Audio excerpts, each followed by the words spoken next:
여러분 안녕하십니까? 포항 MBC 뉴스입니다.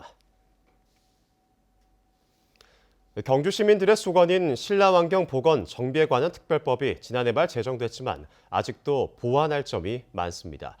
사업 범위를 8개로 국한하지 말고 오래 걸리는 보건 사업 대신 정비 사업을 활성화해 관광 자원화하자는 의견도 나오고 있습니다. 보도에 김철승 기자입니다. 옛 신라의 모습을 제대로 복원하자. 경주 시민들의 오랜 소망입니다. 그러나 아직도 신라환경 복원과 정비는 더디기만 합니다. 당초 2025년까지 복원을 마치기로 한 월성은 여전히 발굴 중이고 동궁과 월지도 3개 건물만 복원된 채 터가 확인된 최소 7개 건물은 언제 복원될지 미지수입니다. 지난해 말 제정된 이른바 신라환경특별법이 환경 복원에 도움이 될까? 특별법 제정 학술 세미나에서는 특별 회계가 빠진 것은 아쉽지만 법적 근거를 마련했다는 점에서 의미를 부여했습니다. 이 법안이 얼마나 어려운 과정을 거쳐서 통과된 것을 잘 압니다.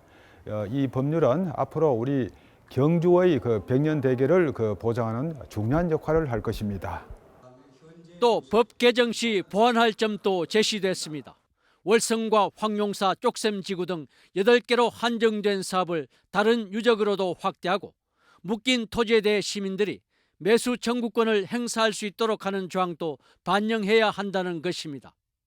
또 지금까지 복원에 치중하다 고증이 힘들어 사업이 늦어졌다며 일본이나 중국처럼 정비 기능을 최대한 살리자는 의견도 나왔습니다. 말하자면 황룡사 구청탑을 현대적 시각으로 세울 수 있도록 하자는 것입니다. 경주에서 당장 시급한 관광지하고 지역경제하고 연계해서 할 수 있는 건 정비 사업으로 이렇게 추진하면 된다 하는 게 제 생각입니다. 신라환경특별법은 오는 12월부터 효력이 발생합니다. 경주시는 학술 세미나에서 나온 의견들을 문화재청 등과 의논해 시행령과 시행규칙 등에 반영하기로 했습니다. MBC 뉴스 김철승입니다.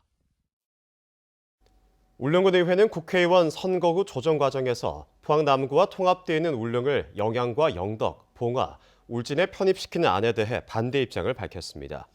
울릉군의회는 울릉도는 육지와의 유일한 교통수단인 여객선 전기 노선이 포항 항로이고 생활문화권도 포항과 대구라며 선거 후 조정이 당리당략으로 확정돼서는 안 된다며 강력히 투쟁하겠다고 밝혔습니다.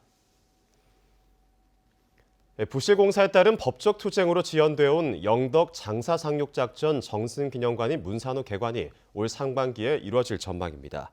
영덕군은 지난해 우선 하자 보수를 한 뒤 소송 결과에 따라 설계사와 비용을 정산하기로 합의하고 당초 지난 연말 임시 개관할 예정이었지만 편의시설의 공사가 늦어져 올 상반기에 정식 개관하겠다고 밝혔습니다.